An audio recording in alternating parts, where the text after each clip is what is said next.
Hello and welcome to Table Talk, a show where I chat with other creators in the TTRPG space about how they run their tables. I'm Danger Dangers, the host and GM of D&Dark, and joining us at the table today is the award-winning professional D&D player and GM, Hannah Harper, aka HannahPlaysDnD. Hello! Hi. Oh, what an intro. I guess all those things are true, but hearing it said back was very surreal for me.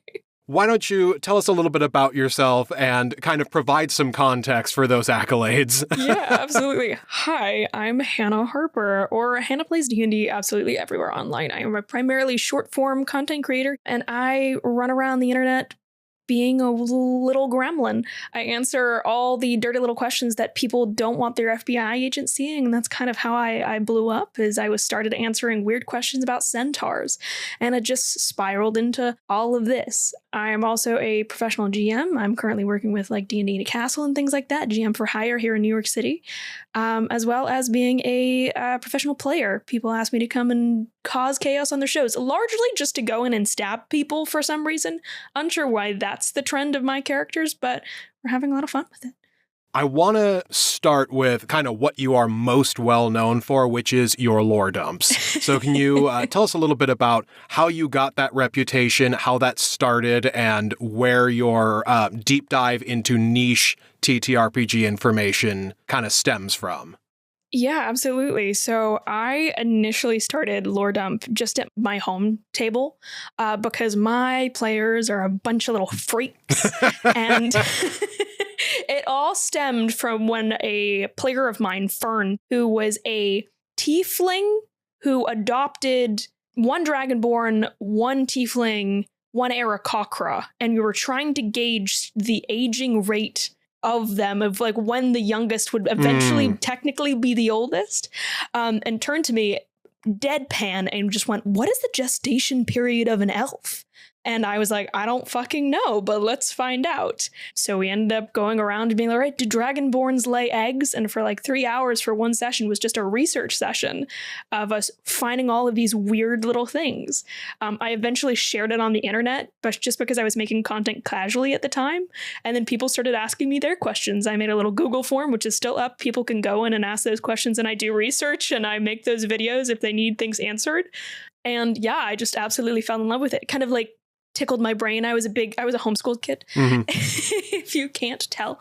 And I absolutely love those big mythology books and the big encyclopedias of absolutely. all of the different bugs, the frogs. So I was like, I'm a fun facts kid myself, so why not put it into the thing that I love? And that's how we got here. I have a fond memory of that dragonology book. Yes. Absolutely. I had the Egyptology one that I absolutely loved. I loved going up to people and being like, "Did you know that they used to take out the brains through the nose?" I was 6 or 7, just being like, "This is a fun fact." People did not think it was fun. They thought it was strange. But I loved it deeply. So that's kind of how I got to do it. I feel like all of the best people in this space went through their ancient mythology phase, whether it was Egyptian, Norse, Greek. For me, I was really big on Greek mythology. I did also get that Egyptology book and loved that information. I remember in elementary school, I did a whole report on ancient Egypt. We had to do an ancient civilizations culture. Yeah. And the mythology and the culture surrounding the afterlife and all of their mummification rituals and everything hit 10-year-old me in exactly the right place to be obsessed for half a year. Mm-hmm. Absolutely. I could not agree more. I am Greek by trade. That's a weird way to put it. But I grew up on all that stuff. So it was very much when I read Percy Jackson, I was like, I am dyslexic and I'm Greek. Is this about me? So I became absolutely obsessed with it. Absolutely. God, I loved that series. And I have my eye on doing a future campaign set in ancient Greece and formed around Greek mythology. So that's something that is on my docket to eventually deep dive back into. It's on the back burner because I've got the entire second season of D&Dark to get through first. but eventually I do want to go there. Yeah, I would highly recommend it. I just actually did Dungeons and Demigods over on Madaloon's channel. Nice. I came in as like a guest villain for that, and her whole thing was built around Percy Jackson, but actually set in Athens. Like, what does that kind of camp outfit look like? And she completely revamped the world. It was really, really cool. So I would highly recommend doing it. It was a lot of fun, even if I was only popping in for like an episode or two. It was a grand time. That actually brings me to my next question pretty seamlessly. So most of what you are known for in your area of expertise is 5e. Are you more focused on like Forgotten Realms lore? Are there other settings and things that you have like an encyclopedic knowledge of that you like to bring to the table? Yeah, I mean, like D&D is obviously in the name, so it's where I first started. But no, I primarily play indie TTRPGs, which is kind of funny considering. I love the Forgotten Realms lore. I love how in-depth it is. I love that it goes back so far. It's certainly arguably one of the most well-established TTRPGs out there, and the lore with it. But no, I love Monster Hearts. I love Root. I love basically anything Hunter's Entertainment, Kids on Bikes, Kids on Broom. I just did a huge Mothership campaign with the Panic Table. I love all of it. And more than anything, I think that a deep understanding of world-building lore leads to great storytelling. And so wherever that comes from, I'm in it. My current obsession is a like 1900s, 1700s medieval monster hunting campaign. Oh, nice. It's an indie TTRPG called Teeth, and I am obsessed with it because the lore goes so fucking deep, dude. It's so crazy, the level of detail in this thing, and it's not well known by any means. Shout out to that guy that wrote it. And just the level of detail that has gone into the world building of it rivals a lot of what is currently coming out of kind of mainstream TTRPGs. Just the amount of love that goes into being like, you know what? We're going to spend a lot of time on what the smell of this creature is and why it is that way. It just hit a nerve with me. So I'm actually going to be running it next month over on the Panic Table as well with a bunch of creators, which is going to be one of my first time DMing in public, which is going to be kind of cool. Oh, nice. Yeah. I don't tend to do that unless I'm hired out to do it. Like I do it a lot in person.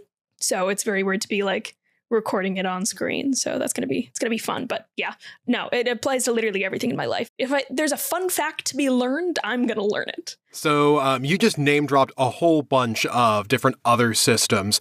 Are there any that stand out as a particular favorite to you? And is there like any one reason that elevates one system above the others? Ooh, that's so difficult because I love so many different ones for so many different reasons. I think the high magic of D&D is a beautiful thing, but there isn't always a ton of immediate or extreme consequence to what you do. You fly into a campaign and you, by like 5th or 6th level, you're essentially a god in comparison with the average man. I have recently been getting into high consequence games, things like Mothership, things like Teeth, where it's like, if you get into a monster encounter, you're probably gonna die. And it just adds a certain level of, specifically a lot of horror TTRPGs, it just adds that certain level of tension because the likelihood you aren't gonna get out. There is actual consequence to what you do. You mess up a trap in D&D, you're like, no, I accidentally took 10 hit points off of my 70 hit points. Not like, oh, I lost my left arm kind of thing. So I've been really into like the high consequence things. I use like wounds table and things in my home games just because I like to bring those elements through. But I also love like super low rules in terms of TTRPGs as well. Things like Kids on Brooms, Kids on Bikes, just because it's like, oh yeah, I'd like to do that thing. Here's my imagination running wild. And then you have like a dice roll, maybe. Because I think it just adds, for a certain kind of player anyways, that wants to just have their imagination run wild, it's a great thing because it's literally like, be free. It's like setting a pigeon on a cliffside and just like letting it roam. So yeah, I love so many things for different reasons. Do you have any ones that you're like, oh yeah, this is one I'd recommend for you that I've not like listed? One that I've gotten into because of a partner podcast that we've become really good friends with and have started working with a lot more, called Dread and Breakfast. They play in the Dread system, which Dread is very, very rules light, very, very high consequence. Instead of playing with dice, you play with a Jenga tower. I know this. Yep. Anytime somebody does anything risky, they have to pull a block from the Jenga tower. If the tower collapses, your player's out of the game. And it's up to kind of the given story, the DM and the players, what that means. Usually it means the character's dead, but it can vary based on what the circumstance of the game is. Sometimes it means the character's kidnapped. Sometimes it means that they are unconscious. The joke answer that they like to give is, it could mean that mom said playtime's over and you need to come in for dinner. It really is open to interpretation of whatever the story is and whatever the GM wants to shape it as. But the entirety of the rules basically start and end with the Jenga tower and the creeping consequences of the longer the game goes on and the riskier your actions are, the more likely you are. The tension level, insane. Funny enough, I actually played that for the first time 2 weeks ago. I'd never heard of the system. Nice. So it was a crazy coincidence that you just said that. Yeah, no, I completely agree. Just the immediate building of tension, like when you're storytelling, there's a GM, there's a bunch of people around a table, building tension and building like fear is really, really fun as a GM, but it's a lot of fucking work. And your players can jump out of that so quickly and it takes forever to build it back up again. The Jenga tower is so anxiety inducing, and it's the middle of the table and you can't look away and you're just gripping your head, seeing your friends pull things off. It was so good. I would love to be able to film something like that at some point because it was just, yeah, I think that's a great recommendation. It's one that I have not played personally, but I'm planning a story that I want to do in the Dread system that'll hopefully sooner rather than later come to fruition, but that's one that I've got my eye on. For as far as like another high consequence one, for our Halloween special last year, we did a one-shot in the Alien TTRPG system, and that's another ultra deadly one. Is the Alien one Free League? Yes, Free League. Got it. Yeah, I think I have a copy of here somewhere because we have all of them. Love those guys. And then the year before that, for our Halloween special, I did a one shot in the Call of Cthulhu system. Yes. Which is one of the most fun games I've ever done. Also one of the most mind-melting games I've ever done. Again, self-inflicted. I have kind of unintentionally made our brand IP mashups. So our Halloween special from 2 years ago was Call of Cthulhu-Doo. Yes, this is the one you won the Crit Award for, right? Yep, that was... It was so good. Thank you. Yeah, I fucking love that. Also, how long did it take you to come up with that name? Because that is genius. That's so good. Funny enough, the name kind of came first, and then everything else came after that. You were like, you know what would be really funny? If we did this shit and then just had to make it. I love that. It was so much fun. It was the most work. But okay, it's weird to say that given the entirety of D&Dark, but it was the most brain-intensive work that I've ever had to do as a DM to set that up. Like having to write a mystery, and I kind of had to layer multiple mysteries on top of each other to make that work. I had to have basically a Scooby-Doo mystery and a Cthulhu mystery. That taxed my mental resources to no end. And I was very much in the, like, right before we started, I don't know that this was worth it. I'm never doing anything like this again. This was so much effort for what? And then as soon, like 5 minutes into the recording, immediately, no, this is amazing. This was all worth it. I have to do this again. You're like, I just being able to listen to it back and be like, no, that's gold. It's got a special place in my heart. There's a few other systems that I've been kind of looking towards and wanting to sink my teeth into. We're looking at eventually doing something in the Kids on Bike system. So I'm excited to give that a try. So good. Anyway, with the fact that I've kind of made genre mashups our thing, when I'm doing the lore for our stuff, I kind of have to integrate. Our world is a weird mashup of Forgotten Realms lore, Gothic horror classic lore, Universal cinema lore, and stuff that we make up along the way. For you, with homebrew games and homebrew settings, do you tend to go for stuff that is more strictly established or stuff that is looser that then you can establish the rules for? I'm definitely a homebrew girly through and through. That is where I got my start. I initially played the kind of starting module of like the Mines of Falamir or something along those lines, where like I was 17 or something and I picked it up because it was all that we had in the house.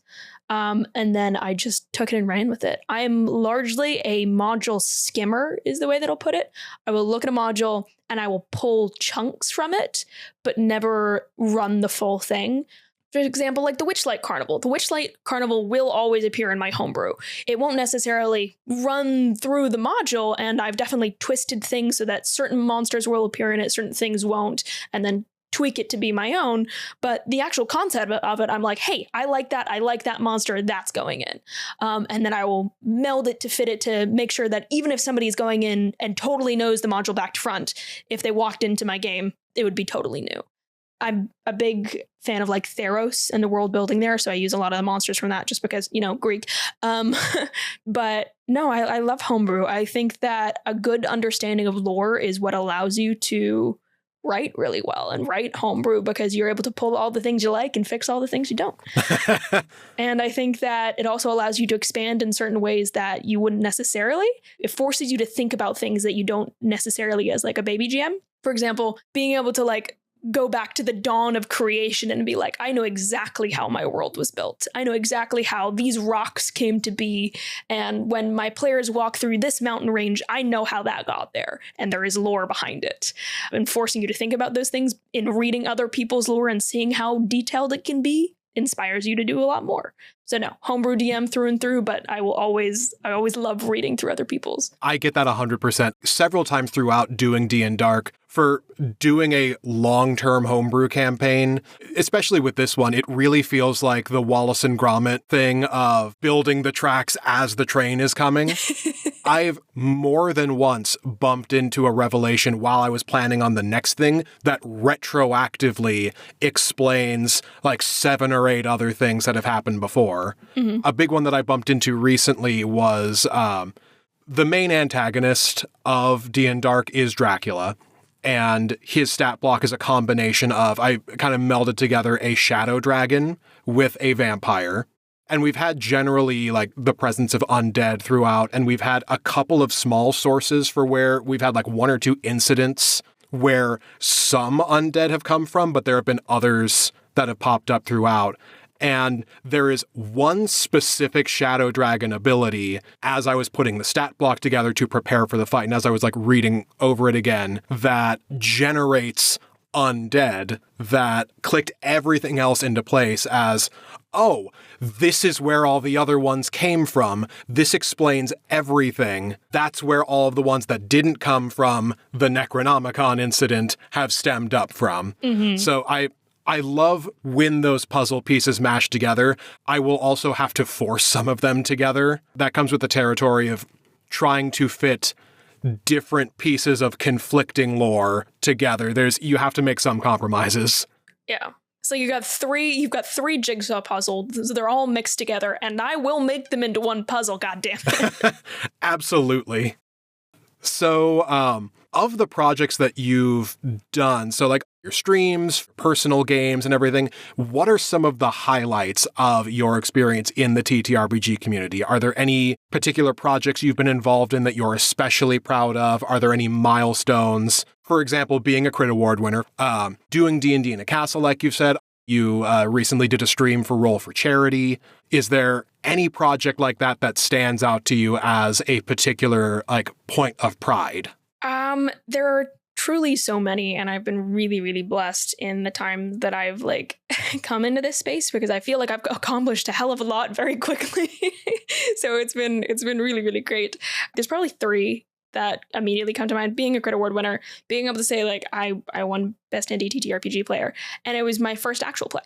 It was my first one, and I remember. Oh, nice! Yeah, it was the first one I ever played in, and Madeline was nice enough to invite me on that one shot, and I was absolutely terrified because I did not think that I was going to be good enough, and I didn't know what was happening. I'd only played at like private games and things like that. I was just coming into like maybe hitting 20K, 30K over on TikTok. Hadn't branched in anything else. I was terrified, and being able to win that was crazy. I actually turned my phone off that evening because I was like, I'm not going to win. And then I got like 40 messages when I got home from just a flood of creators being like, oh my God, congratulations. And I was like, for what? What did I do? So that was particularly special. I got a video of Madeline screaming just to congrats. It was really great. D&D in a castle is a really, really big one for me because you see those advertisements all the time and you're like, you know, one day when I'm a big GM, I'm going to do that. I'm going to pull a Brennan Lee Mulligan and just like go off and do my thing. And then they came to me like over the summertime, they're like, hey, you want to do it? And I was like, oh my God, yeah. And now I get to go and they're flying me out to like Lumley Castle in Darlington, in UK, which is really cool. I get to go home because I'm originally from Scotland. So that's amazing. And then Dog Eat Dog is probably the biggest one. It's a proper like 4 or 5 camera setup. It is like a professional grade. I'm not sure if you've ever checked out the Panic Table, but it's an incredible company with a full set of cinematographers, lighting, hair, makeup. It was huge. And I can't give spoilers, though it's been killing me because it was filmed in November and I haven't been able to speak about it. But I am incredibly proud of that project. And you can check out the trailer currently online. It's coming out in another couple months because the editing has been so intensive. But essentially, it was a game show style where it was me and another player who were pitted up against each other in order to both work together and win in a mothership campaign. And we also did like Survivor style, like reality TV show diaries to a camera in between scenes where we were separated. It was truly insane. And I think it's going to be extremely cool. You just have to go and harass Cameron to actually put it out. I do want to ask what the process of your getting involved with all of those was. So I know you've said it's been kind of a whirlwind, like a lot has happened in a very short span of time. As much as you can you talk a little bit about what the process was and what the pipeline was from where you started to where you're at now to being so involved and getting into all of those projects? Yeah, absolutely. I get this question a lot where people will come into my comment section or come into my DMs and be like, how do I do what you do? And I'm like, do it. That's it. You have to just go for it because there is so much love in this community. And that's the thing that I really enjoyed about it. I started in like a theater background. So I thought that was what I was going to do. And it was always from the perspective, like you have to look a certain way. You have to sound a certain way. You have to be a certain level of good in order to participate. And otherwise you can leave or you can become a techie. And the thing about TTRPG and doing content creation is you don't have to be. You don't have to look a certain way. You don't have to sound a certain way. You don't have to do whatever to play a certain character. You just can. I started out on TikTok. That's where a lot of us have started out, just making videos and talking about things that we loved. I started kind of like the very beginning of TikTok, which was cool. And I wasn't making TTRPG specific content at the time. It just happened to be the thing that I wanted to talk about. And I think that's the thing that I would give people advice on is just make something that you love. I also get this very annoying comment all the time, which is, well, good luck with that. Because the market's really saturated with D&D and TTRPG stuff right now. So good luck with that. And I was like, have you guys never had fun before? Have you never wanted to create something or just spread a little joy just because? So if you are making something that you love and you are putting out content that you would want to watch, you're doing it. You're doing exactly what you need to do. And don't focus too much on the numbers because they fluctuate a hell of a lot. Oh, yeah. Yeah, sometimes it's so great and sometimes it's absolutely shit. And sometimes there's nothing that you can do about it. From another perspective, a little background on me is I do content creation for this stuff. And I also am a social media manager. So I work a lot in the sphere. And all I do is track algorithms and trends and hashtagging for companies.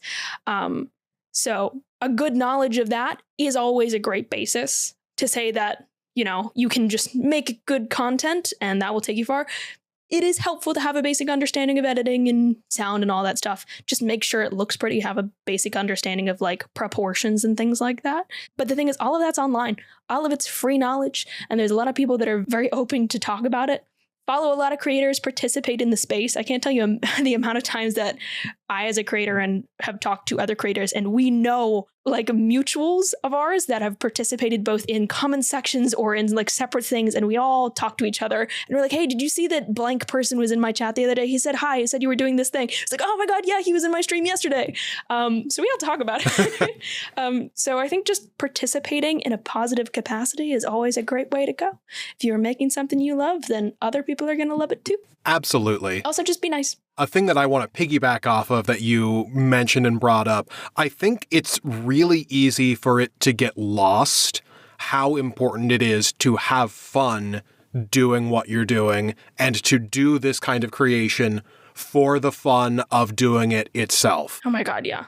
If your goal is to become Critical Role or Dimension 20. You're not gonna, because they're already made. You're not gonna get there, and you're going to burn out. Yeah. It is such a difficult road, but if you're doing it for yourself, because it's a thing that you like doing, that will sustain you, and that can help you get on the long road. And maybe eventually you can get to a point where it is self-sustaining and where you are big, but you have to like what you're doing. Before doing D&Dark, I dabbled for a little bit. I spent about a year trying to do YouTube stuff, and I got like a tiny bit of enjoyment and satisfaction out of it.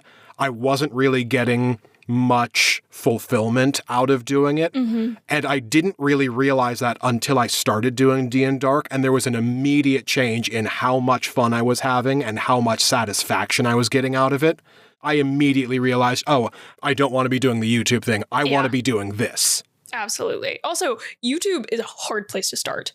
Just like from very hard. Audience growing, you gotta start on like short form and then move your way over to long form. You went straight into YouTube. That's crazy. That's good on you. That's bold. Yeah, but if you don't make a thing that you like and aren't enjoying, you're gonna burn out so quickly with the amount of content that is coming out now and the amount of content that you kind of have to make. You have to like what you do, because if you don't, it will be terrible.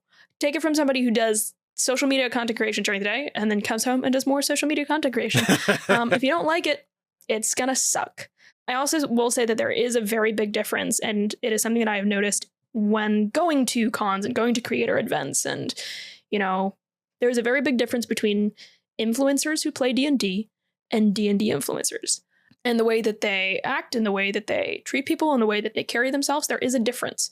So if you are trying to be an influencer who plays D&D, that is a much harder route, I would argue.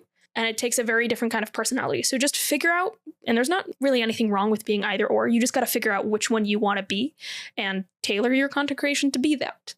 I know that I'm definitely like a TTRPG influencer coming second. Because ultimately, I just want to be doing this. The only reason that I do content creation is because I want to be able to play more. Because it's what I love to do. It really is a very fulfilling hobby if you are a person who is drawn to it and if you are someone who likes creating in this kind of space. The flexibility that you get, and you would know this coming from a theater background and what you've said too about how doing theater and doing kind of live performance, you are usually pigeonholed into a very specific kind of type. There's only so many types of characters you can play. Mm-hmm. One of the blessings about the medium of TTRPGs is that busts the floodgates wide open to a whole range of characters that you would never in a million years be able to play. Jordan, who plays the Wolfman on our show, has said to me before with, like, in regards to D&D specifically, but TTRPGs in general, that the freedom of being able to play whatever regardless of your personal, like, acting type is so alluring that she has kind of made the decision of, if I can avoid it, I never want to play a female presenting character. Yeah. Because I want to really milk and take advantage of this opportunity to play these characters that are not my type. Absolutely. That I would never be able to play otherwise. It's really interesting that you say that, because the other day I saw a video of Abria Ironguard, and I think that she made a statement where she's like, I have never been in a community where so many people look like me. I have never been in a place or in a space where so many people, whether it is the characters they create or the people participating in it at any level, look like me. And it is a great thing to see, as like so many young girls. I know a large portion of my TTRPG community and the people who follow me is largely female. I know that's not a little bit of a common misconception when it comes to like female TTRPG influencers, is like, you must get tons of guys. It's like, no, it's actually like 80% female for me. And a lot of it's like girls being like, I don't know how to start. So it's a really lovely thing, having watched the TTRPG space grow over these last like 3 years and how it's grown exponentially, and being able to see so many people that are strong or play male characters or play female characters or play like a little rat person underneath the table. Doesn't matter who you are or what you would like to be. They want to have you, and they're excited that you're going to be there. Yeah, purely anecdotally, but from my own experience, I know substantially more women who play TTRPGs than men. I think because it is such a freeing art form, it really tends to draw it's kind of stereotypical that it's a lot of queer people and minorities that play D&D, but that's also like the people I know that get a lot of the most fulfillment out of it because it is so freeing and because it is encouraged for them to experiment and stretch and try new things and really embrace those aspects of themselves. Like, for me, too, I really enjoy in the small doses that I've been able to have really significant female NPCs.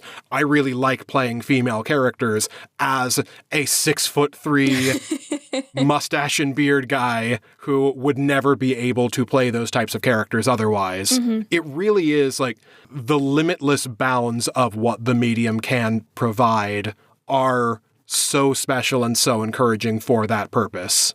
Absolutely. To that end, a slightly more just for fun question. Do you have any particular types of characters that you gravitate towards? Oh my God, absolutely. Is it different between being a player or being a DM? And does it vary by like setting and system? What is your go-to? Monster who doesn't want to be a monster. Is absolutely like my favorite trope is like, I am a monster and I'm terrible, but I don't want to be, or like, I'm afraid of my power. That's my favorite trope. I admit it. I've played that character so many times. I'm playing again. I will continue to play that variant because I think it's fabulous in terms of storytelling. The amount of like juicy RP that comes from just that one little bit is incredible. I actually swapped it around for a recent campaign that I'm playing in where I'm a monster who's perfectly fine with being a monster and is okay with it and actually likes it, which is different for me. But yeah, I absolutely love that trope. It's what I played in the one where I won a crit award was a girl who was a werewolf and was coming to terms with all of that jazz, but kind of like a weird allegory for growing up as a young female and things like that, and like not understanding changing bodies and all this stuff. Monster Hearts is a heavy campaign. If you ever play it, like highly recommend. And now I'm playing a Dampier, which is kind of vampire spawn of sorts. No spoilers because that's not all come out, but she's quite content with being a Dampier, we'll say.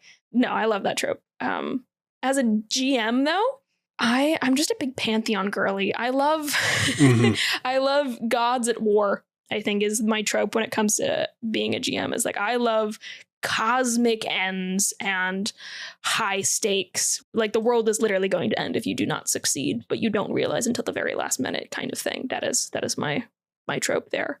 Absolutely. Yeah. Cosmic forces are so much fun to play. They can be really difficult to get into the headspace of, but I love to play Machiavellian schemers. Oh, yes. This is a spoiler for D&Dark, but one of my personal high points as a GM was pulling off an incredibly long con as we chatted about this a little bit off mic about the Asmodeus naming thing. God damn it. Somebody stick it in the comments. Which one should it be? I am very staunchly on the side of it's pronounced Asmodeus. Technically, if you look in the Forgotten Realms source books, they cite both pronunciations as being correct. But cop out. I am more on the side of Asmodeus, partially for a running joke that we've made because we've tacked the song Rock Me Amadeus as the theme song for The King of Hell, and made a parody of it, Rock Me Asmodeus. Regardless, tangent aside, we had a whole section of the campaign that was set in hell as one player character who had died made a deal with Asmodeus to get out and needed all of the other Devil Lords to sign off on it. And I was able to pull off over like a 10-ish episode stint of him going through all 9 layers of hell, collecting signatures from each of the other Devil Lords. The big twist at the end of that being he was not getting their signatures for his own freedom. He was getting every other Devil Lord to sign off on Asmodeus's freedom to be released from the 9 hells. Nice. And be able to freely come and go while all of them take his place being trapped below. Very nice. It was such a huge, amazing high to be able to pull that off. And I love that kind of like long con scheme. So Machiavellian scheming. And I like the way that I characterized him was very similar to, if you've read the Discworld books, I modeled him after Lord Vetinari.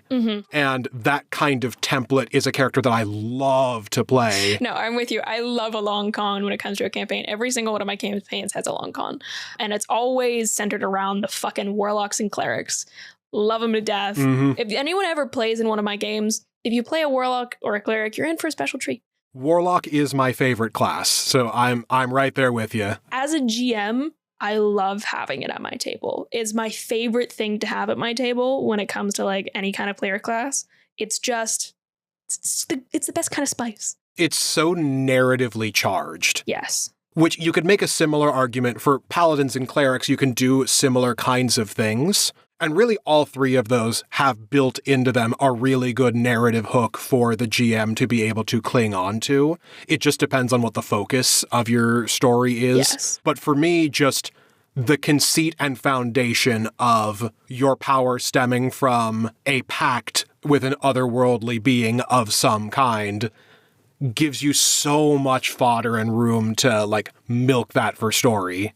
Also, as a GM, it's just fun to be able to like, oh yeah, I already have like a leash. I already have a collar around you that I can tug at any time for narrative purposes, and it's gonna be great no matter what. You guys are gonna eat it up. So it's like popcorn. When it comes to a lot of the other classes, specifically a lot of the melee classes, it takes a little while to ramp up those storylines very easily. Coming in with a storyline, I was very lucky in one of my first campaigns. It was a cleric, it was a paladin, it was a warlock, and it was a monk. And they all had pacts of some kind or oaths of some kind. And I was like, this is great because it comes in, you already have your storyline set. Absolutely. As a GM, one of the things that I try to insist upon for my players, which is a lot easier to do with those kinds of classes that have them built in, but I try to insist that everyone come in with a goal of some sort. Either that or the player has in mind the kind of arc they want their character to go through. And I use that as a foundation to build the story around like, okay, how can I best challenge this player to give them the opportunity to have that arc? Yeah. And yeah, those classes that have that narrative build into them, like clerics, warlocks, paladins, are usually a lot more obvious of a path. But I try to extend that same sort of thing to the more martial classes and to just everyone in general for what direction do you want to take this character in? Absolutely. Yeah. It's one of those things where that takes a little time for them to almost discover what their path is in a way. Oh, yeah. Where they have to go through a couple of sessions to be like, okay, I'm kind of figuring out what path I'm on. You give them clues and you eventually ramp up to it. When it comes to warlocks and clerics and those kind of classes, like they have it in their hands. They have the clues. It's just for them to actually put together. So it's a kind of different kind of pathway. I'm very excited for a campaign that I have coming up, which is a dungeon crawl through Celestia, which I'm very excited about. Which I'm hoping, I don't have the players yet. This is the D&D Castle one. I'm hoping that a couple of them are going to be like clerics or warlocks or things like that, because it's going to be very, very fun. I'm a big sucker for like rangers and things like that as well, because there are a few things wrong with like a good archer, you know? They're definitely a slept-on class. Granted, the system doesn't really help that much with that, but that's a wider discussion of 5e and the system's pitfalls as a whole. I do want to ask you more about, it doesn't have to necessarily be your upcoming Celestia dungeon crawl in the D&D in a castle, but like what other projects are you working on right now that you are excited about and that you do want to draw attention to? Yeah, so I have the D&D Castle thing. That's going to be very exciting. Dungeon crawl through Celestia. It's going to be sick. Basically, in the 7th layer of Celestia, there is a threshold of which, if you cross it, your alignment permanently changes. You immediately become lawful good. And the whole premise of it is that, like, this old guy is going to be like, hey, I know I'm going to hell. I know I'm a bad guy, but if you get me over that threshold, I immediately go to Celestia. So you can drag me over the finish line because I'm too old to get there myself. So I'm very excited for that because I think that's going to be very narratively charged. I'm running a Teeth campaign, not campaign one-shot, next month with, I haven't announced this yet, but I'm going to announce it on your channel. It's going to be Diana the Rose. It's Freddie's roommate, Justin, Arlentic, and Meadow as well, which is going to be very exciting. We're going to be doing the Teeth Night of the Hogmen module, which is very exciting, which is essentially like a zombie last man standing kind of campaign, where it's literally like you are in the mountains and hundreds of thousands of hogmen or kind of like pig creatures are coming towards you and they will kill you. What do? And it's set in usually 1800s England. I'm setting it in kind of 1800s Scotland because that's where I'm from. So we're going to stick them in the Cairngorms and be like, have fun. So I'm very excited to see that. It's a high consequence campaign, high consequence system with great lore. And it's also, you guys aren't meant to make it out alive. And the only way that you do is kind of by stabbing each other in the back. So I got a bunch of really great content creators together, and I think that they're going to absolutely go ham. So I'm very excited about that. Doggy Dog we've talked about, which is super exciting, is going to come out sometime in the springtime. I have on Sundays the Chains of Asmodeus campaign with that Dampier character, which is also very exciting. Speaking of warlocks, I can't say anything. But when I tell you, that pact is juicy. I've been dying to talk about this character for weeks, and I can't. Check it out on Sundays at 5:30 EST. All very exciting. And then I'm picking up on Start Playing sometime in the next couple months as well. And I'm going to be running my homebrew campaign, which I don't generally share with people. It's kind of a Theros-inspired homebrew campaign. Pirate mercenaries rowing from coast to coast in search of glory and gods and all that jazz. That's kind of me. I'm taking it easy. I recently moved to New York City, so I'm still getting settled here and things like that. That's a big move. Moved from Dundee, Scotland, which is not a metropolitan area at all, to Brooklyn.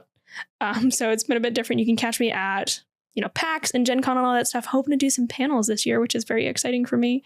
And yeah, that's kind of what I've been up to. That basically comes to the end of my questions. Is there anything that we didn't talk about that you want to add or bring focus to? Any other miscellaneous outlying things? Oh my goodness. I don't think so. I think we've covered it all. I've been thoroughly read. Yeah, I think that's just about everything. You can catch me on TikTok, Instagram for content reviews and more lore dump stuff. If you have weird questions, I'm looking for more because I'm slowly reaching the end of my list. So if you have weird D&D questions you need answered, shoot them my way. All right. Well, thank you again so much for taking the time to chat with me and for rambling for an hour. It's been a blast. Once again, everyone, I'm DnDark. This has been Table Talk, and I hope you enjoyed what we brought to the table.